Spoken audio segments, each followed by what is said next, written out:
Hello! Are you thinking of getting your workplace communication right? Well, guess what? You've come to the right place. More after this.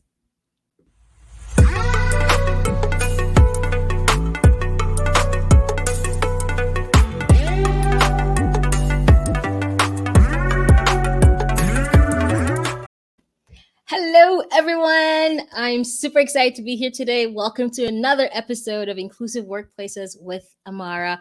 I'm your host, Amara Ibuegu, and today is another amazing episode. I tell you, I have the best guest. You will be super excited to see her, and I'll be introducing her shortly. For those who are watching on YouTube, hello, and if you're watching the replay, please feel free to write in the comment section. I promise you, I will get back to you. I will text you. I will write the comment section and respond. I promise. And if you're watching live, hey, please tell us, where are you dialing in from? As I promised you, today we have an incredible guest. We're going to be talking about getting workplace communication right, and we have none other than Leslie Nidick, the conflict strategist, as I bring her on. Hello. Welcome! Oh, thank you for having me. Hello. I'm so excited to have you on, Leslie Nidick, because of what you represent, and we already had conversations around conflict, around communication, and it's so great to have you on here today. And I know we're going to have a really great time talking about a topic that is so powerful, right, Leslie? Absolutely. And it is my favorite topic. Exactly. And for those of you who don't know Leslie Nidick yet, okay, she is passionate. I mean, and I kid you not, and you'll know by the story we're about to share. She is really passionate about building, inclusive workplaces using the lens of, strategic communication and really trying to address those issues that come up because you're working with different people. You have conflict, and all kinds of things come up, and so she's really passionate about addressing that and helping organizations and businesses meet their communication needs. So I want to just quickly share about her passion and what she loves to do. So Leslie Nidick has a broad background in negotiation and conflict management. Her experience includes mediating business and workplace issues, arbitrating for the stock exchanges, court appointments as a neutral end coach, and of course, leading training in conflict management, negotiation, and communication. And we have her here. It's amazing. I'm so Thank excited to you. have you. Thank you so much for coming on the show. Thank Welcome. you for inviting me. I'm sure, I think stories are so powerful, right? And I just want us to maybe tell or share with the world how we met and how we got here. Do you want to share how we met? I I, think it's exciting. I think it's a classic, LinkedIn story. Yeah. Somehow I saw one of your posts, and I'm just going to read a statement. There was a sentence in there that caught my attention, of course. You wrote, engaging in difficult, uncomfortable conversations is critical in learning how to integrate better to live and work in harmony. So, of course, Mm. not only did I think maybe we had something in common, I was like, I got to comment back. So I did. And I had written, I look forward to the opportunities of difficult conversations because it's always an opportunity to learn more. We need to be comfortable with being uncomfortable. And of course, for us, that just started the conversation, Of and course. it was immediate. Absolutely. And one thing I really loved about what you said there, Leslie, was you so it wasn't like a hello, oh great job, or wonderful. You really crafted a beautiful response, and I thought, wow, this is, I would love to get to Leslie. And we hit it off right away, and we thought, why not share our ideas online and to the with the world? And I just think that when we think about communication, it is such a critical, not only a critical skill for leaders, but a critical culture. Having the right communication culture in an organization or business is critical for its growth, for meeting its bottom line. So I think we're in for a beautiful treat because we're going to be talking about those issues, the pain points that people have. So I hope you're ready. I hope so. Oh goodness, I'm super excited. Me And so too. so for those who are watching, live, please feel free to comment and tell us where you're calling in from or dialing in from. If anyone's out there, out there on LinkedIn, please share where you're dialing in from. And yeah, in the comment section, that's always nice to know who's watching this. Yes, so we are really living in a moment. I mean, I think that communication anyway has always been part of the workplace, and just having the right skill set is extremely important, but more so the context that we're living in right now, because we're becoming more diverse in our organizations, and the need for inclusive communication is even much more in demand, more so than ever, right? And so I guess I wanted to kind of lead off, because we're about inclusive workplaces. I want to lead off with how would you help people engage in more inclusive communication? Like, what do you think we should be doing, especially given how diverse the diverse workplaces we're working in? Yes. I mean, as you can imagine, there's so much to consider. So I want to focus on a couple of factors that I think we know, but sometimes we have to say it out loud. Yeah. I mean, first, as humans, we want to be seen, heard, and respected. Mm-hmm. And that's important to remember.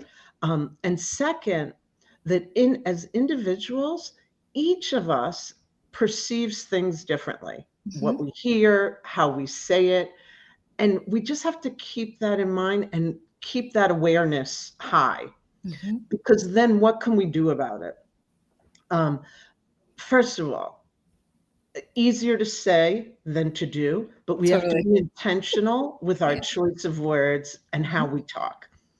Um, Increase our awareness that our intended message is often perceived differently than you intended. Mm. And that's where you need to communicate. So, one thing is to be flexible, read the room. Whether you're talking to one person or many, if you're seeing or hearing that it appears that your message was not received as you intended, then you need to do something. That's what communication's for. You can Mm. either reframe how you're saying it, you can, which is, in other words, explaining it in another way. Mhm. You can Mhm. start asking questions to better understand, like, what are they hearing? Because that'll help you understand, maybe I should explain it this way, or maybe I didn't explain everything that's in my head, which happens a lot. Mhm. People are not mind readers. Um, I think that's the way to start, that we have to improve our communication because we have an assumption that we're all great at it. Mm. It really is a lifelong learning skill, um, Absolutely. but it's so critical for inclusive communication. Yeah, I really love what you said there about reading the room, and the need to just be aware. And I think that just connects again to the self awareness as a leader.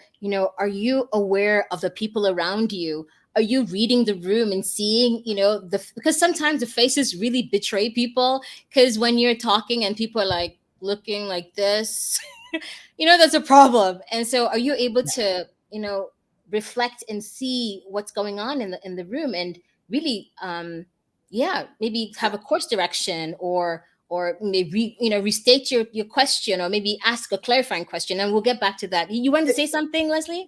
And I was gonna, it's that adapting, like a Mm. lot of people, and you know it, like when people are nervous, they come in a room and they have a Hmm. specific thing to say and they Yeah. won't change course. Mm. But the skill is knowing, like pausing and knowing that sometimes you do have to change course or Yeah. slow down or speed up or add more or ask questions.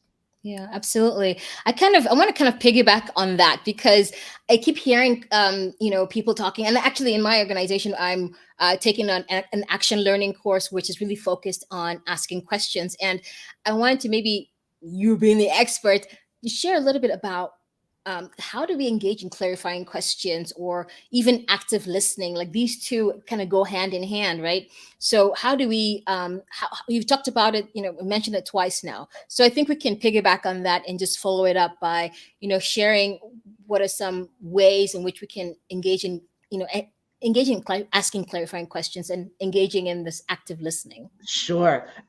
Two very important skills. Yeah. Let me start with listening. Okay. We all think we do it well.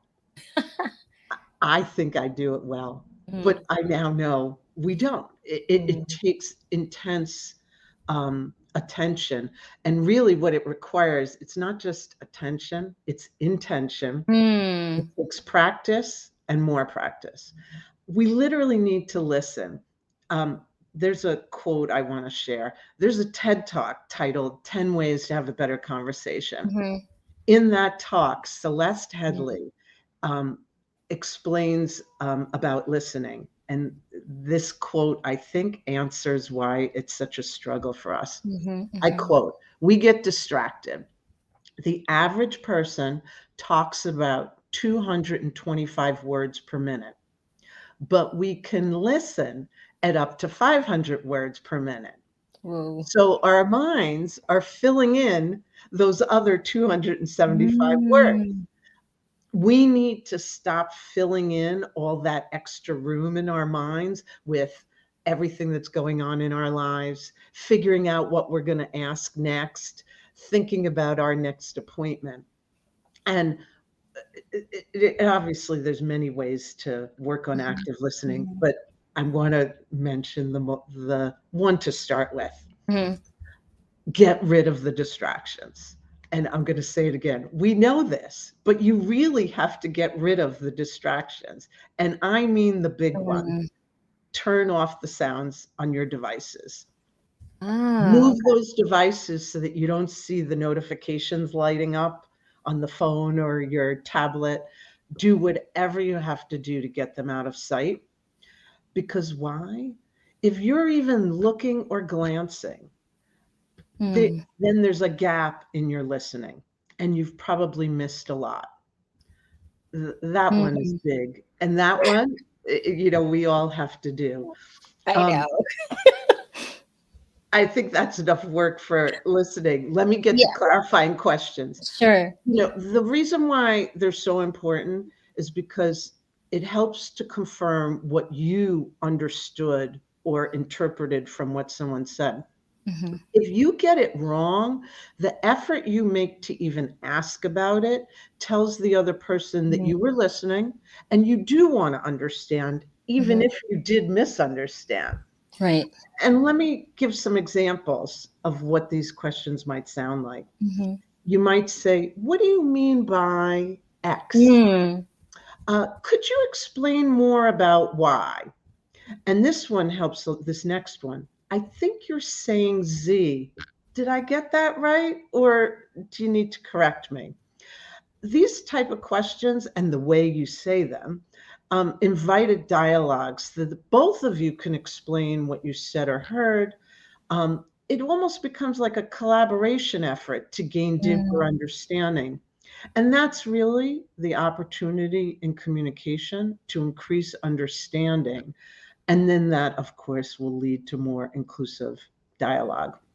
Gosh, this is amazing. I love this. I'm just trying to type as fast as I can to share with everyone so that they remember asking clarifying questions. Absolutely. What do you mean by X? And I think you're saying Z. Like I think these are really powerful ways of making sure there's alignment, because I mean, I have to say I'm a victim of talking and kind of looking at my phone, unfortunately. Yes, I'm sorry to all my friends and colleagues. But who doesn't do it? Come on, let's be honest. I mean, Oh,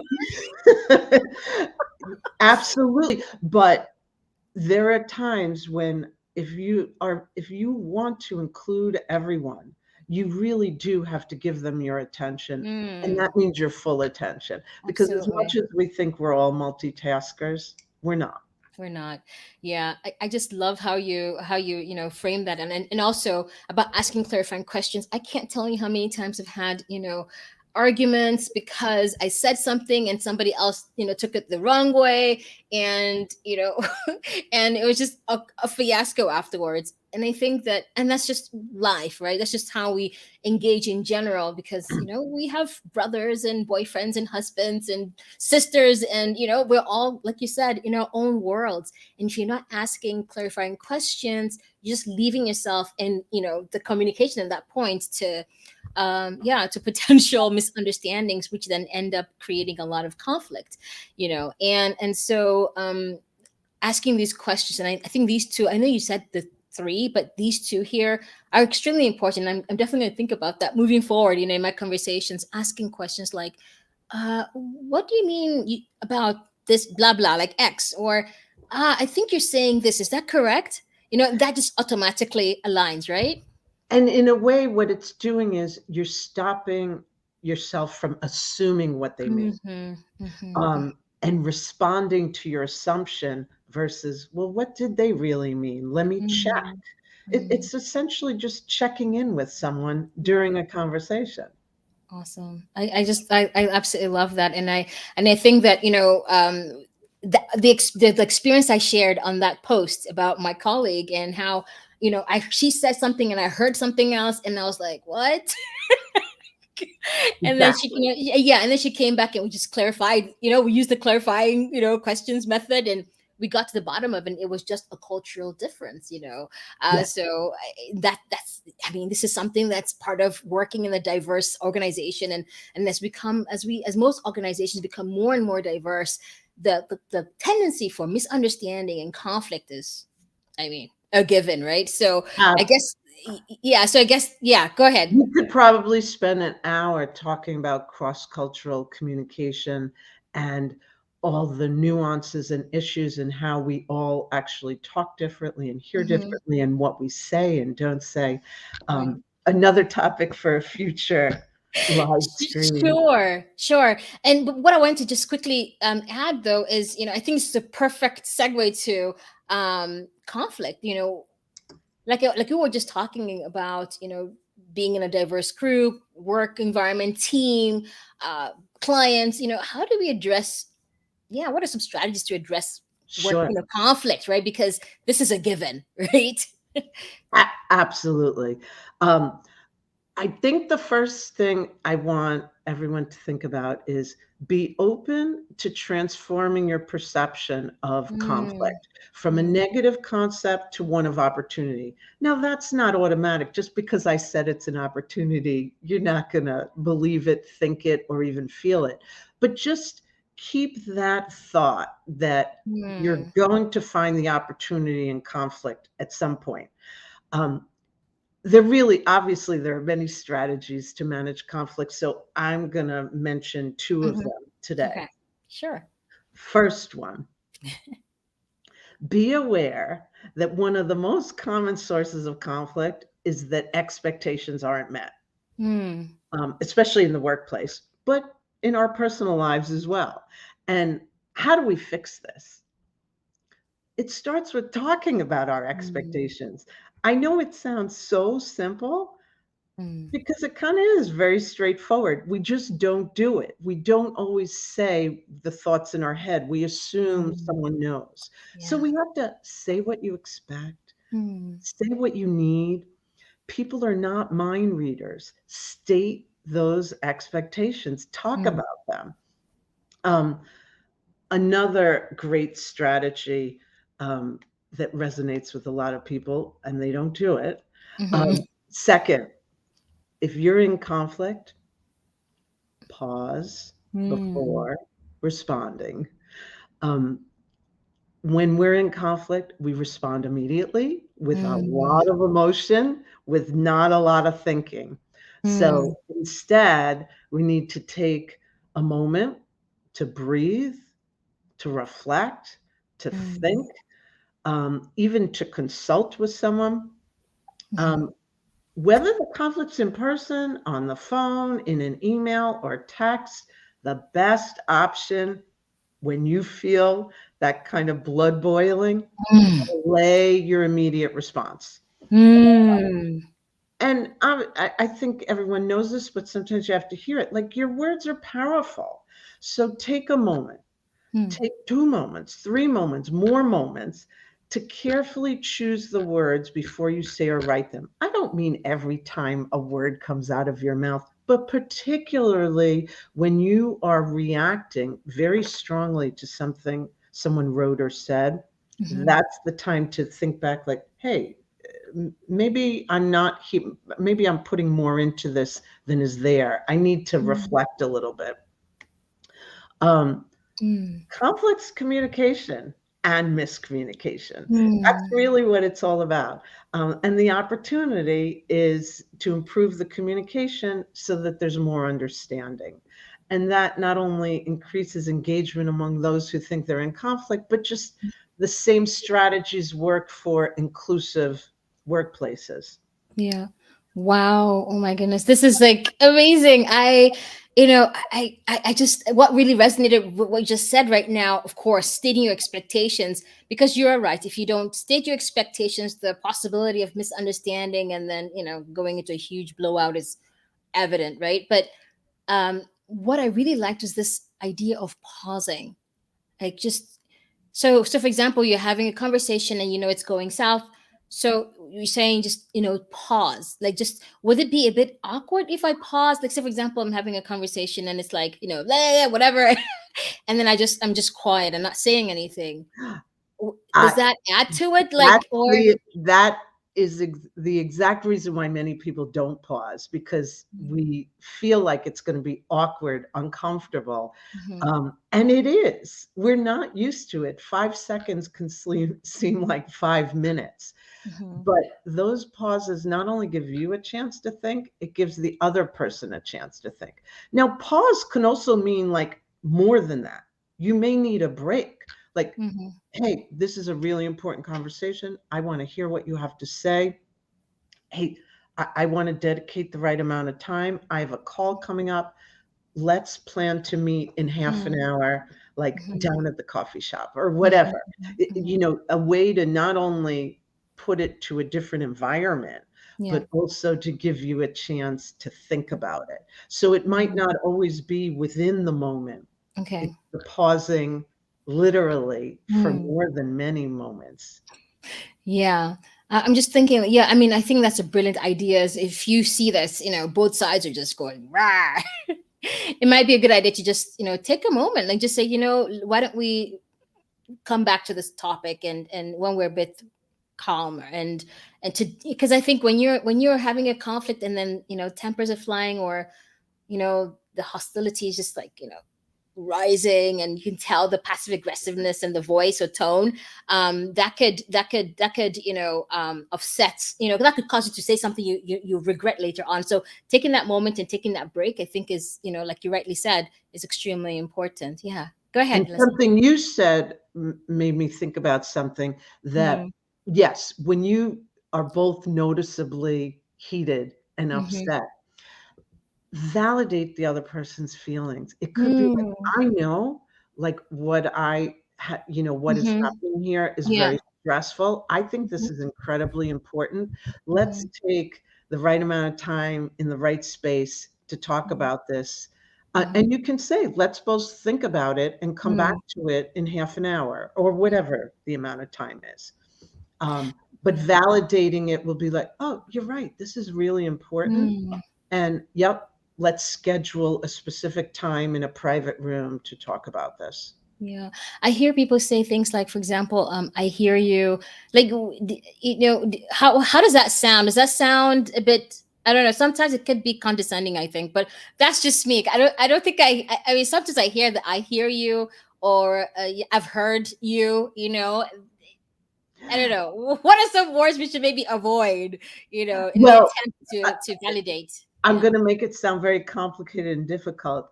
It depends on the person. I mean, we Mm-hmm. all have words that personally Mm-hmm. are almost like our hot buttons, Mm. and the other person won't necessarily know. It No. takes Okay. us to know. So for you, if you hear, like, I just go, oh no, I heard you, Okay. that's going to trigger you a little bit. Mm. Maybe really, like, listen through the word Mm. and go, Mm. you know what? I think she really does want to hear me. I don't like the way she said it. But and Mhm. it helps you then to go on and actually hear the rest rather than Mhm. filling your brain with the emotion of like, she doesn't really hear me. Right. Yeah. I think that then okay, so the onus then becomes it's me. The onus is on me to then have positive intent, right? It's to make sure that you know um, whatever I'm hearing is not necessarily an attack. So yeah. So I think I have to think positively and say, okay, they don't mean harm, right? I'm guessing that's what you're saying, but to assume Yeah, positive intent. or you might not decide that, but like question it. Let me not assume they mean harm. Let Mm. me explore this further. And I do think you picked up on an important point. If we want to be good communicators, Mhm. we have to take responsibility for it. We can't just Mhm. go, well, they should have said it in a Mhm. better way. Right. They should be approaching me. I'm going to wait. She's my manager. So I'm going to wait for her to come or him to come, Mm. them to come at me. Right. We need, if good communicators take responsibility for the communication, in a full way, not just Mm. like, I'm only going to worry about what I'm saying. I might have to help with the other person. I might have to answer questions that I wish they asked, but they didn't ask them. Mm. I love that. I love what you said. You said good communication. Oh gosh, now I've forgotten. You said something about good. Could you repeat that again? You said Oh, some uh, good communication is dependent on. Oh, now I uh, forgot. well, and us, like we Yeah, have to on take us, right? ownership Yes, that's of it. good communication from all sides. If you want to be a good communicator, you have to almost be a leader in communication. You have to lead and Mm. guide, and others will come along. Yes, you're absolutely right. I really like that. When you said what resonated was that it starts with me, basically. If I know that, for example, I'll say in the altercation, it wasn't really an altercation, it was a misunderstanding with my colleague. Sorry, if she's watching. Um, but you know what she did? She took the onus. And like she was like, I'm going to reach out to Amara because I think she wasn't very happy, and I'm going to reach out to her and find out what happened and see how we can clear this up because I wasn't ready to have that conversation. So she took responsibility and said, you know what? Even though she may not want to talk to me about this, I'm going to take the responsibility to reach out to her and have this conversation. And to me, that's a strong leadership quality to actually recognize that if something is wrong and instead of waiting for somebody else to step up, you step up and say, okay, you know what, I think something is wrong here, let's go find that out and figure it out, right? Absolutely. That's a good example. Absolutely. Yeah. Oh, there's Shaya saying hello. Hey, thank you for the Hello. heart. They're sending us some hearts. Thank you. Ah, I think it's resonating. That's excellent. Thank you so much, Shaya. Right, so I do have another question. great. Because of course we live in the digital age. Come Oh, on, Zoom. oh, We're zooming, we're teaming, we're using all kinds of platforms to engage with one another virtually. And come on, I think that digital communication, it has a plethora of challenges. So I wanted to, ask you what are some ways that we can address the gap, the digital gap sometimes when we're talking and misreading people or not reading people at all. What would you suggest? and there are gaps. I mean, so obviously, like you said, there's this assumption that we have great communication going on because Mm, we are, like you said, we're mhm, Zooming, we're texting, we're messaging, we're still emailing. Um, and but there's a lot of miscommunication going on. So mm, obviously there's a disconnect. And most of it is there's hardly any opportunity to really talk and to ask questions, to mm, clarify, to summarize. Those are like key elements to help resolve miscommunication, but they're mhm, not happening. mm, And it's because, as everyone would assume, the opportunities are limited. And I'm going to state a few. Like we miss those chances to chat with people, like when a meeting is ending or mm, after a meeting, because what mhm. happens? When the online meeting is over, the host just clicks end. Oh, And now you can't even talk to the other person, and will take much more effort to continue the conversation with whoever might have been sitting next to you at the table. Those informal meetups when we used to walk by someone's desk or their office, or you'd go and have a cup of coffee or tea with someone, or meet for lunch, or just fill up your water bottle. All of that is gone for now. So we have to deal with that. So what should we do? We have to be more intentional. We need to really talk more. We need to create opportunities for the informal dialogues.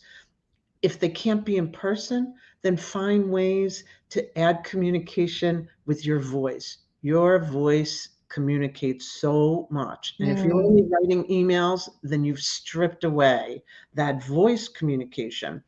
And Amara, you do this so well. We had been sending some messages back and forth with each other, and then all of Yeah. a sudden there was this like voice message I listened to, and your voice said it all for me. It almost didn't Oh. matter what the words said, the passion and the excitement was conveyed. And that's why I'm mentioning it.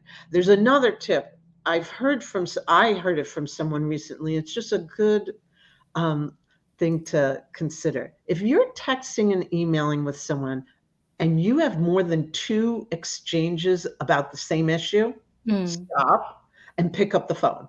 Because it's just going to keep on going back and forth. There's obviously, you need more ways to communicate through the Okay. voice for someone to hear. I remember a story from a company I worked in quite a long time ago. And there was this woman that would send emails, and they were just so, that curt, like it sounded like order. I'm like, Yeah. you're not my sergeant. Like, what's going on? So what drove her crazy is that she would write an email, and then I would get up and go find her and just go, hey, oh, I think I saw an email in my inbox from you. Oh, what do you need? And when she would say what she needs, it just would come across in a different way. And I knew when I would read her email, my blood would be Oh boiling. my And gosh. it just Yeah. really, it works. To Yeah. hear someone's voice matters. And it's an integral part of how we say things. I think how you say it often is heard louder than what you say. And it takes a lot. It's extra effort. You've got to be proactive to try to initiate some of these more casual dialogues and talk that we don't have. We're so formal. We have the agenda for a meeting. We just read off, what we're doing, what the due date is, when we're going to be done, and then we're just done. We don't have those little side conversations that build the communication and the relationship and the understanding. Absolutely. And I'm telling you, Leslie, people are really resonating with what you're saying. I want to quickly, kind of go back to what you said earlier about this informal dialogues. I also feel like a lot of times when we're running, team meetings or just, all hands meetings or all staff meetings, it's just like really like this. Yes. Super serious. There's no warmth, come on, like we're human.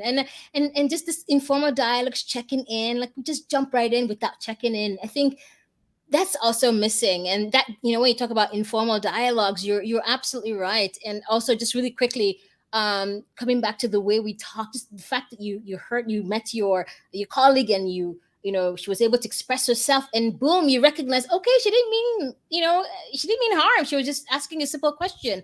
How we read tone and voice, tone, especially in text messages or emails, wow, it could be Yes. night and day. And literally the comment section is just going on fire. We have Shaya says, I miss the elevator talks sometimes, Yes. right?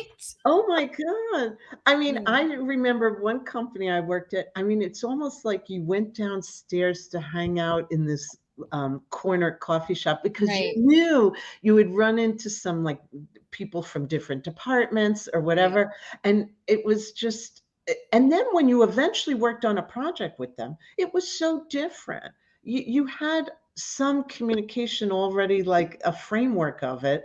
And then when they say something that kind of sounds a little off, we feel more welcome to ask a question and go, Mm, wow, oh, what did you mean? Oh, no, I didn't mean it like that. This is what I exactly. meant. Yeah, yeah, exactly. I mean, so, it's just because we're working from home now, like, that the connection is not really there. Thank you so much, Shaya, for joining the conversation. Juliet says, I really miss chatting with people during, before, or after meetings, right? Like, that's exactly what you're saying. Absolutely. I mean, I was one of those people that I always liked going to a meeting early. First of all, Mhm. especially if I was leading it, I was nervous about doing it. It was more comfortable to have myself settled. But also, I liked like having those one-on-one conversations as people came in, because the group Yeah. of 20 sometimes was overwhelming to be able to speak up in. But if Mhm. I knew, if I like was able to say hello, like good morning, good afternoon, oh, how was your weekend? I mean, you don't have to get personal, but you can get personal without Mm, being too personal. love that. Love that. Absolutely. Wow. And so many words sharing. So let's just go right in. Yes, sharing and connecting. You know what? I think the fact that the act of exchanging and sharing really kind of builds that bond. And that kind of builds that belonging, that inclusiveness that we're talking about, that inclusion, right? Yes. Absolutely. Oh gosh, we gotta go Absolutely. to Liz. Liz is dialing in from I believe she's starting from Nashville. Did I see that? Yeah, she's from Oh, Nashville. wow. Yeah. Hello, Liz. Thank you so much for Hello, joining Liz. in. And she says, I missed the ladies' room talk. Man. You Yeah. know, she reminds me of years ago, I actually I wasn't always involved in conflict management. I was Mhm. involved in conflict. That's what got me into conflict management. And I Mhm. used to be in real estate and construction and renovations. I worked at Radio City Musical, and she mentioned Oh, ladies' room. really? The if anyone hasn't been to Radio City Musical, you must go, because the ladies' rooms have the best waiting areas Mm-hmm. of any building I've ever been in. And the chat that used to go on in those waiting rooms was incredible. Absolutely. And unfortunately, because we're restricted, but hopefully things are changing and maybe we'll get to have more opportunities to connect that. Maybe. Yeah. Definitely. And then some more people are sharing. Oh, so Juliet Oharu says, voice notes. And she just kind of, um, I think when you talked about, just hearing the voice, it just really helps you immediately connect. I think just Yes. hearing voice helps you connect. You can hear the energy. And I think that's what Juliet was referring to.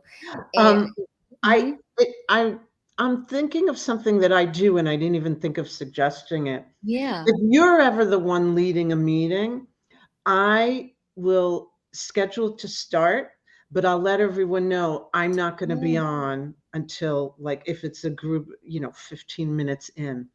And mhm. but I want them all to go on, and I'll let them know there's gonna be a Mm, breakout room and things like that, where mhm, people can have that chat that they used to have. It's still difficult because you're not having that side by side chat. It's a group of people, but it's mhm. a way to try to create opportunities for people to have the informal chat either before a meeting or after a meeting. And use breakout rooms. People don't, um Use it enough, you think? yes. Uh-huh. Yeah, absolutely. I think that's a really brilliant idea. I usually run trainings online, and like I have to say, most of the time we're running out of time, and I just like end the meeting. But it could be a good idea to leave the room open and just have people continue talking, and that could be. I'm going to try that. I have a Yes. training I'm running next week, so I'm going to try it out and see how that works out.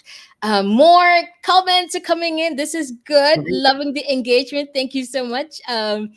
I have here Shaya again. Woo! Shaya's on fire. Woohoo! Thank you. Shaya says sometimes getting to know people outside of the work, outside of the meeting space, deepens the relationship. Wow. Yeah. Absolutely. Yes. Yes. Absolutely. Mhm. You know, I was part of a workshop. I think his name is Dr. Zach Mercurio, I believe. And he was just talking about how do you make people feel like they matter? How do you make people feel like they're valued? I mean, the only way to do that is by knowing the people, right? If you need to kind of invest some time to know your staff, know your colleagues. by developing, by getting to know them, you really build that bond, and it's that bond that creates that sense of belongingness in your team or in the organization. I can definitely say in my team, I work for the Norwegian Refugee Council, and in my team, our line manager Alain Rias, he's done a great job of really building a very cohesive and very inclusive team. We engage with one another. We sometimes have dinners.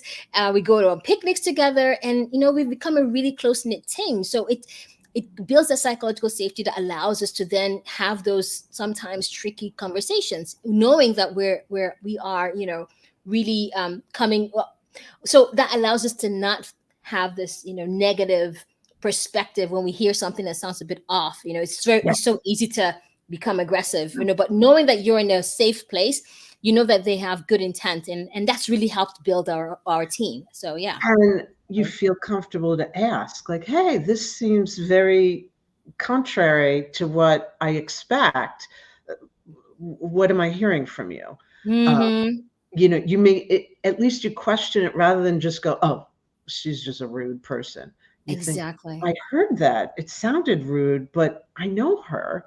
No, this doesn't sound right. I'm going to talk to her offline, separately, and find out if I heard it wrong or whatever.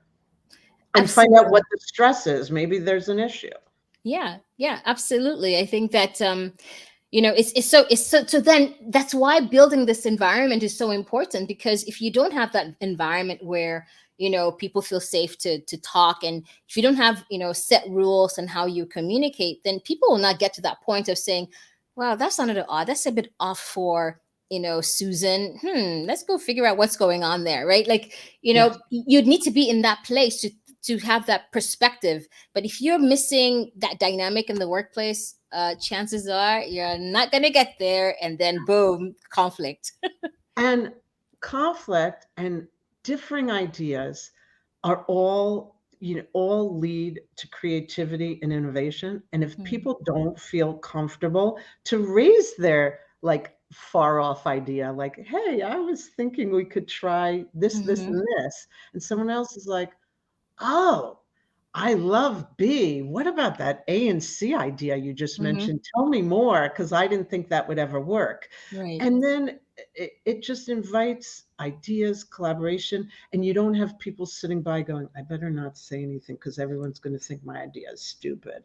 Right. You want all those crazy ideas being brought up. It doesn't mean that they're all going to be adopted, but Mhm. it's going to trigger other ideas and it'll make other people feel comfortable in talking about their ideas. Absolutely. Yeah, you're absolutely right, Leslie. And I mean, psychological safety is a key lever in, having good communication strategies in the workplace. And that's a topic I'm definitely going to have a live stream on, because that's another Yes. interesting point. Oh, Liz. Oh, Liz on fire too. So Liz says, I miss taking a walk with colleagues when we're having challenging days, and we supported each other in person. Yes, right? And you know what's great Yeah. about a walk with someone that you're actually in conflict with? Hmm. In a way, it gives you the pause of not constantly looking at each other. Hmm. So if you're walking side by side and you're feeling like some of the stress, it gets relieved because you're kind of both have a chance to think. You're not staring at each other. Right. And a side by side talk really works well with someone you're having difficulty with. Absolutely. And I mean, I'm just wondering, like, do you think I mean, I'm guessing it could be possible to have walking meetings where virtually you have your phone I and just had one the other day. I wasn't the walking person, the other person was. They're like, we were on Zoom and they're like, I hope you don't mind. I need to do a walking meeting. And I was like, maybe you need to wait a minute and I'm going to start walking too. And we were walking together. And even though it was over Zoom, you know what? We had some personal moments that just helped us ease like the stress of the difficult topic we were talking about, Mhm. because I was showing like where I was and she was showing where she was walking by. And then we got to the topic. Um, it can really help. Yeah, that could be an idea. switch it up. You don't have to always be in front of the computer seated. You can actually, go on, have your meeting on the phone and just walk out and, get some fresh air and exchange on that level. Wow. Definitely. It's been amazing, Leslie. Like, I've had seriously the most amazing time sharing and learning, not just from you, but also from our uh, live stream participators. Participants. Yes. I'm making up a name. Participators. Did I just say that? Yes. But Leslie, it's been amazing just No, sharing with you. And I'm just wondering, can you tell us a little bit about, what you're working on and maybe how people can reach you? I've just put on the ticker, your email and, how they can reach you on LinkedIn. Please, great. if you're not following Please. Leslie, please follow Leslie Nidek on LinkedIn. Yes. She's amazing. And you can already see she's amazing. She's an expert in the field. And look, if you have an organization, a team, a business, if you have maybe a team of more than one person, you need to have a conflict strategist. You need to have, her expertise to kind of guide you, because setting a communication plan in your team and raising that self-awareness and intentionality is critical. So please follow Leslie and reach out to her. Leslie, tell us, what are you working on? A few different training programs in negotiation and also communication. And really what I'm mostly working on is a blog that I started last summer. I want to share, and I call them the strats. It's strategies. They're bite-sized. It's things like listen more, talk more. And I put them out about every 2 weeks. And I post them on LinkedIn, of course, as well. And I just love the conversations that are going on. Not only, do I want to share what I know, but the feedback helps me learn. I'm just always curious just about continuing to expand, knowing what the challenges are.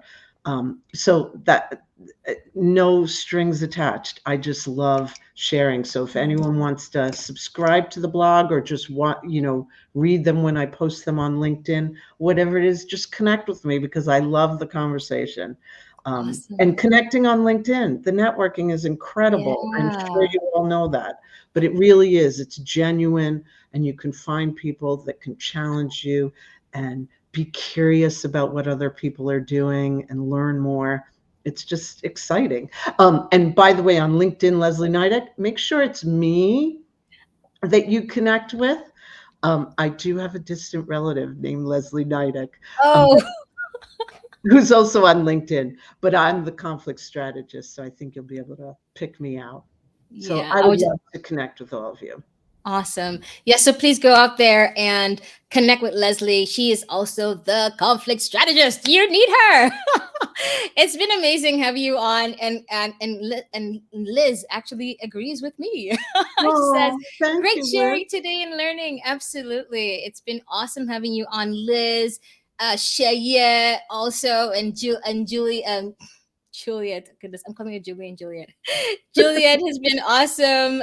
Just sharing and really joining and being part of this conversation. I think that communication is so important, and I mean, if you're not having good communication strategy, if you're not getting very clear on how you want to actually engage in communication, don't be that organization or business that just imagines the communication is going to happen just wonderfully out of the blue.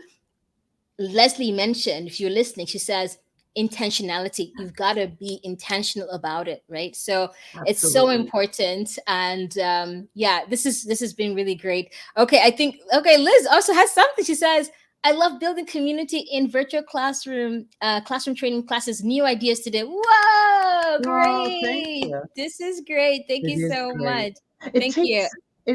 I think it's worth repeating. Communication requires intention and attention and a lot of effort, but it's worth it.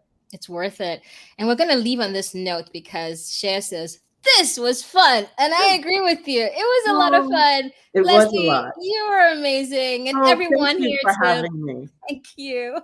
Thank you so much. Thank you. Thank you so much, Leslie, for being here. And I want to thank everyone that showed up and joined in and was part of the conversation. You made it amazing. Thank you so much for being here. So until next time, Be well. Goodbye, everyone. Bye bye. Ciao. Thank you.